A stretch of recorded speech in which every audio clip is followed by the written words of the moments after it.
नमस्कार दोस्तों, मैं विकास राय बहुत बहुत स्वागत करता हूं आपका विकास जीएस क्लासेस में। जैसा कि दोस्तों हम लास्ट वीडियो में मध्य प्रदेश सामान्य ज्ञान की सीरीज प्रारंभ कर चुके थे। इसी श्रृंखला को आगे बढ़ाते हुए हमारा नेक्स्ट टॉपिक है कर्क रेखा पर स्थित मध्य प्रदेश के प्रमुख जिले कौन कौन से हैं एवं मध्य प्रदेश में मानक समय रेखा की क्या स्थिति है। चलिए हम आगे बढ़ते हैं और डिस्कस करते हैं कर्क रेखा। कर्क रेखा जिसे आप ट्रॉपिक ऑफ कैंसर कहते हैं, यह उत्तरी गोलार्ध में भूमध्य रेखा के समानांतर ग्लोब पर पश्चिम से पूर्व की ओर खींची गई काल्पनिक रेखा है जो कि 23.5 डिग्री उत्तर से होकर जाती है।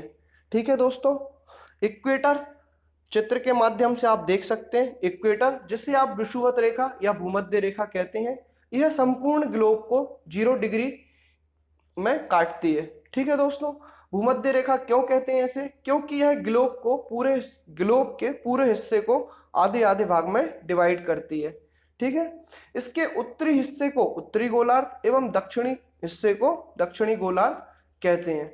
यह रेखा पृथ्वी पर 5 प्रमुख अक्षांश रेखाओं में से एक है जो कि पृथ्वी के मानचित्र पर परिलक्षित होती है।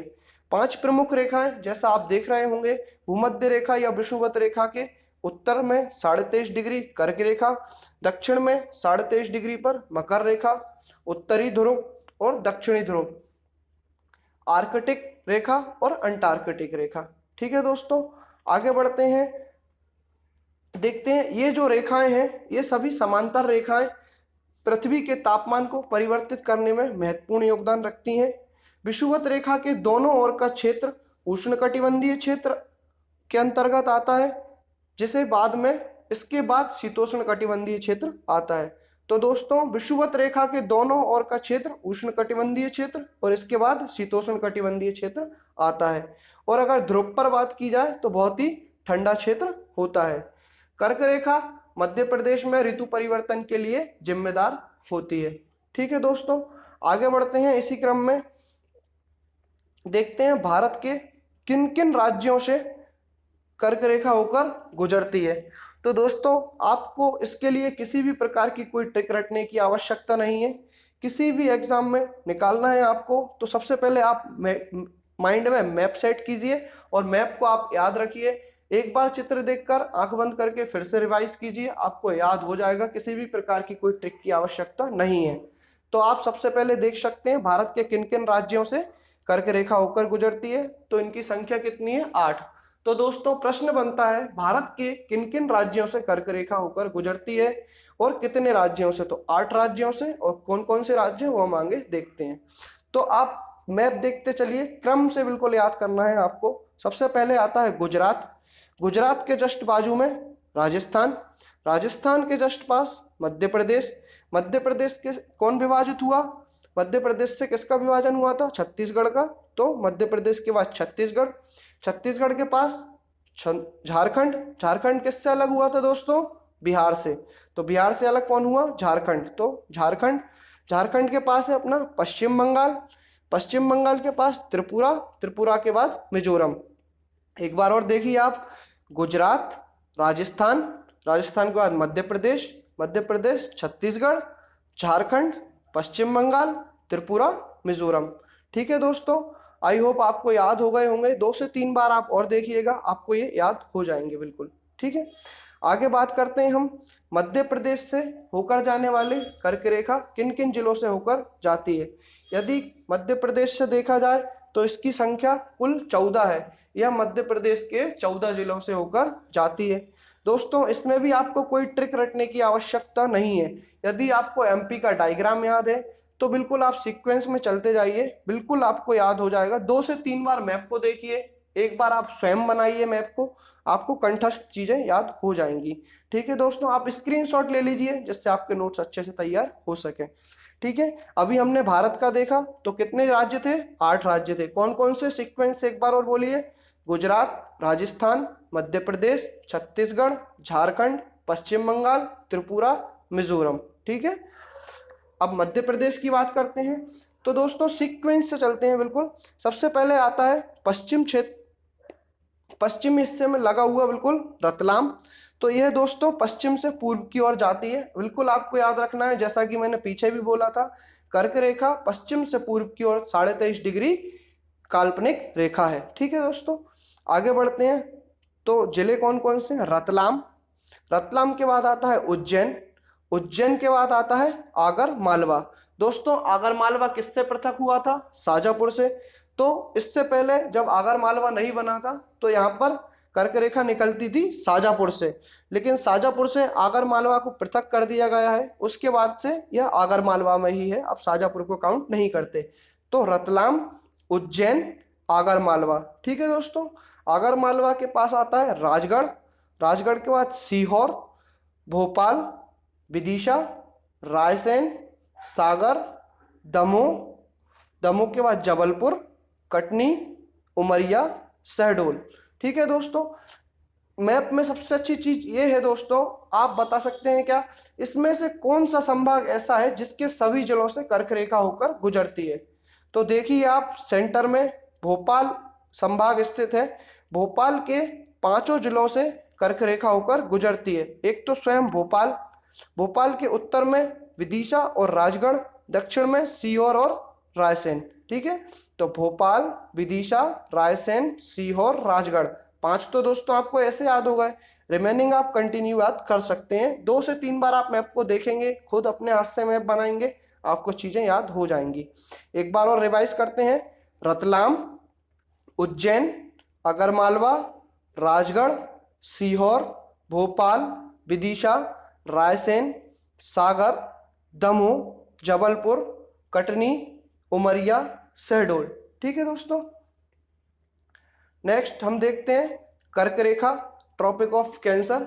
यह विदिशा भोपाल रोड पर सलामतपुर और दीवानगंज के बीच स्थित है। ठीक है दोस्तों, यह सलामतपुर और दीवानगंज के बीच स्थित है।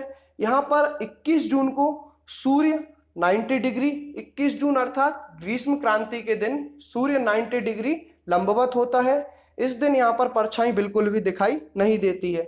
यह मेरे होम टाउन के बिल्कुल पास है दोस्तों, तो आप लोग बिल्कुल कभी भी आ सकते हैं, आपको घुमाऊंगा। आगे देखते हैं, कर्क रेखा के बीचों बीच एक हाईवे पर लाइन खिंची हुई है, येलो लाइन है, जो बताती है यहाँ कि ये भारत को 2 भागों में डिवाइड करती है। यदि आप यहाँ खड़े होकर फोटो खिंचवाएंगे और स्टेटस लगाते हैं कि मैं भारत के बीचों बीच खड़ा हूँ, दोनों पार्ट को डिवाइड कर रहा हूँ, तो इसमें दोस्तों कोई अतिशयोक्ति नहीं होगी। ठीक है मित्रों, आगे बढ़ते हैं, हम देखते हैं भारत के किन किन राज्यों से 82.5 डिग्री मानक समय रेखा गुजरती है। तो मानक समय रेखा क्या है? यह समय रेखा दर्शाती है समय, दोस्तों बात करते हैं भारत की 82.5 डिग्री पूर्वी देशांतर रेखा के बारे में। इसे हम भारत की मानक समय रेखा भी कहते हैं। ध्यान रखें, इसी रेखा के अंतर्गत विश्व का समय, मानक समय निर्धारण होता है। यह रेखा भारत में किन किन राज्यों से होकर गुजरती है, यह हम देखते हैं। ठीक है दोस्तों, यह भारत का नक्शा है। ठीक है, 82.5 डिग्री मानक समय रेखा भारत के उत्तर प्रदेश, मध्य प्रदेश, छत्तीसगढ़, उड़ीसा और आंध्र प्रदेश, कितने राज्यों से मानक समय रेखा गुजरती है? 5 राज्यों से, उत्तर प्रदेश, मध्य प्रदेश, छत्तीसगढ़, उड़ीसा और आंध्र प्रदेश। ठीक है दोस्तों, यदि उत्तर प्रदेश में बात करें तो यह रेखा उत्तर प्रदेश इलाहाबाद, जिसका कि नाम परिवर्तित अब हो चुका है, प्रयागराज के नैनीग्राम से निकलती है। कहां से निकलती है? उत्तर प्रदेश, प्रयागराज, नैनीग्राम।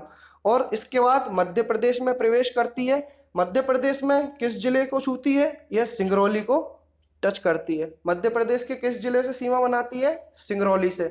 तो दोस्तों मानक समय रेखा मध्य प्रदेश के सिंगरौली से सीमा बनाती है। यदि हम मध्य प्रदेश के पूर्वी हिस्से सिंगरौली और पश्चिमी हिस्से में देखें अलीराजपुर, तो दोनों के बीच में मानक समय अंतर कितना है दोस्तों? 34 मिनट। यह क्वेश्चन पूछे जा चुके हैं एग्जाम में कि सिंगरौली और अलीराजपुर के बीच मानक समय रेखा के अनुसार कितना डिफरेंस आता है? 34 मिनट का। तो हम कह सकते हैं कि सिंगरौली में सूर्य भगवान 34 मिनट पहले आते हैं और अलीराजपुर में 34 मिनट बाद में। ठीक है दोस्तों, आगे बढ़ते हैं हम। आप देख सकते हैं, यदि आप मानक समय रेखा याद करने की ट्रिप देखना चाहते हैं तो यूपी में छतरी उड़ी आंधी से। ठीक है दोस्तों, मैंने छतरी और पेड़ का उड़ता हुआ डायग्राम बनाया है, तो आप याद कर सकते हैं यूपी में छतरी उड़ी आंधी से। तो यूपी उत्तर प्रदेश, में मध्य प्रदेश, छतरी छत्तीसगढ़, उड़ी उड़ीसा, आंधी आंध्र प्रदेश। तो उत्तर प्रदेश, मध्य प्रदेश, छत्तीसगढ़, उड़ीसा और आंध्र प्रदेश 5 राज्यों से मानक समय रेखा गुजरती है। ठीक है, आप स्क्रीनशॉट ले लीजिए। उत्तर प्रदेश, मध्य प्रदेश, छत्तीसगढ़, उड़ीसा, आंध्रा। ठीक है दोस्तों, आज से हम हमारे हर वीडियो में लास्ट में हम 5 से 10 क्वेश्चन जरूर डाला करेंगे जो प्रीवियस ईयर में आए हुए हैं। तो देखते हैं हमारा फर्स्ट क्वेश्चन, कर्क रेखा प्रदेश के कितने जिलों से होकर गुजरती है? तो इसका आंसर होगा दोस्तों 14। ठीक है, यह पटवारी 2012 परीक्षा में आ चुका है। नेक्स्ट प्रश्न है हमारा, भारत की प्रमाणिक मध्याह्न रेखा क्या कहलाती है? 82.5 डिग्री पूर्वी देशांतर। मैंने बताया था पश्चिम से पूर्व की ओर जाती है कर्क रेखा। कर्क रेखा मध्य प्रदेश के किस भाग से गुजरती है? तो कर्क रेखा मध्य प्रदेश के मध्य भाग से गुजरती है। नेक्स्ट प्रश्न है हमारा, मध्य प्रदेश में कौन कौन सी अक्षांश रेखाएं गुजरती हैं? तो सिर्फ मध्य प्रदेश में सिर्फ कर्क रेखा गुजरती है। ठीक है दोस्तों, नेक्स्ट प्रश्न है, भारत की मानक समय रेखा गुजरती निकलती है कहां से? इलाहाबाद के नैनी से। दोस्तों अपन ने कौन कौन से राज्य देखे थे? उत्तर प्रदेश, मध्य प्रदेश, छत्तीसगढ़, उड़ीसा, आंध्रा। इसमें से ऑप्शन में सिर्फ इलाहाबाद है, मतलब उत्तर प्रदेश, तो इसका आंसर होगा इलाहाबाद। ठीक है, निम्नलिखित में से किन किन राज्यों में से भारतीय मानक समय की यमोत्तर रेखा नहीं गुजरती? ठीक है दोस्तों, आपको मैप याद होगा तो आप डायरेक्ट इस क्वेश्चन को लगा देंगे। तो हमने जो ट्रिक पढ़ी थी उसमें बिहार था, नहीं था, तो ये किसकी जगह पर रिप्लेस हुआ है? बिहार, मध्य प्रदेश की, तो इसका आंसर बिहार। ठीक है दोस्तों, इसके अलावा हम कुछ प्रमुख फैक्ट की और बात कर लें तो उज्जैन शहर से कर्क रेखा निकलती है। ठीक है दोस्तों, इस कारण ही जयपुर के महाराजा जयसिंह द्वितीय ने यहाँ वेधशाला बनवाई थी। इसे जंतर मंतर भी कहते हैं। यहाँ खगोल शास्त्र के अध्ययन के लिए प्रसिद्ध है। यहाँ पर कैलेंडर, पंचांग बनते हैं। ठीक है दोस्तों, यह स्थान काल गणना के लिए बहुत ही महत्वपूर्ण है। हिंदू पंचांग यहीं से निकलते हैं। ठीक है, यदि हम विश्व में बात करते हैं तो विश्व में कर्क रेखा 18 देशों से होकर निकलती है। तो दोस्तों हमने क्या क्या देखा? विश्व से रेखा 18 देशों से, भारत के 8 और मध्य प्रदेश के 14। तो कर्क रेखा विश्व में 18, भारत में 8 और मध्य प्रदेश में 14, और मानक समय रेखा 5 राज्यों से। ठीक है दोस्तों, आई होप आपको वीडियो पसंद आई होगी। तो मिलते हैं नेक्स्ट वीडियो में, तब तक के लिए नमस्कार, जय हिंद, जय भारत, जय मध्य प्रदेश।